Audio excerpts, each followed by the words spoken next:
So Misfits Boxing just dropped probably the most confusing and weirdest pound for pound rankings list that I have ever seen. I have question marks all throughout this entire list from top to bottom. So just to run through it real quick, we got Alex Wasabi at 10, then we got Ashley Raxu, we got Luis Pineda, Temple Arts, Jarvis, Anthony Taylor, Slim, Dean the Great, and then still tied for number 1 is KSI and Jake Paul. Immediately my first thought on seeing this is like, what is the criteria for them ranking these fighters? Because it is just so confusing to me. It can't be purely based off of skill and who the better fighter is. There's got to be a lot more elements to it because this whole list from top to bottom is just so confusing. Immediately, my thought is, where is Gib? Like, I understand, maybe Misfits, they maybe just don't like Gib because, he's refusing to fight on there, or he constantly asks for more money than maybe what they want to give him. But, if you're going to do an influencer boxing list as a whole,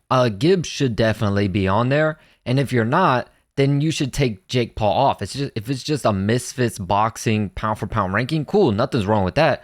But then you need to take Jake Paul off of that. If Jake Paul is on this list, Gibb needs to be on this list. But other than that, I guess I'm cool with the top 5. In my personal opinion, I think Anthony Taylor's a little high. Yeah, he's beating all the good fighters out there, but I just think the performances aren't up to par. So, me personally, I just think I would have Anthony Taylor a little lower. Another one that really jumps out to me, and this one is very weird, is having Luis Pineda at 8 and then Alex Wasabi at 10. Number 1, I'm not even sure if Alex Wasabi should be on the list, period, because he only has one fight in Misfits, and it was a draw. He didn't even win the fight.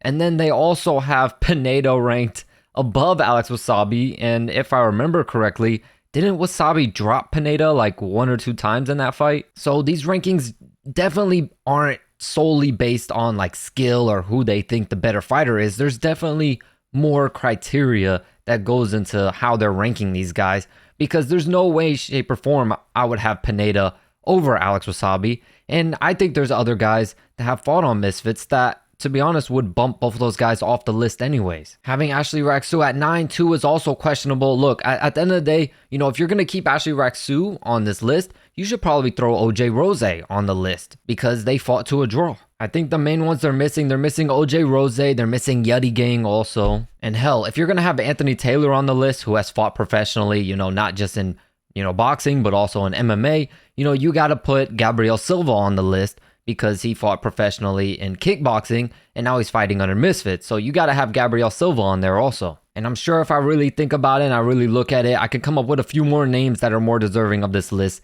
than Pineda and Wasabi. And that's no knock on them. It's just that, that's just the facts. Alex Wasabi, his only fight in Misfits was a draw, and Pineda got dropped multiple times by Wasabi. So if I wouldn't have Wasabi on the list, then, and I would have Wasabi ranked above Pineda, then Pineda shouldn't be on the list either. And then also, just me personally having Temple Arts that high on the list, even though he was in a very, very controversial decision, Temple Arts being more closer to 10 just seems right to me. If any of you guys out there know what criteria they are doing this based on, let me know in the comments down below, because the only way I could see them putting Pineda on this list is because he's a big time fan favorite. But then at the same time, doesn't Alex Wasabi go out and get booed? So it's all just confusing to me.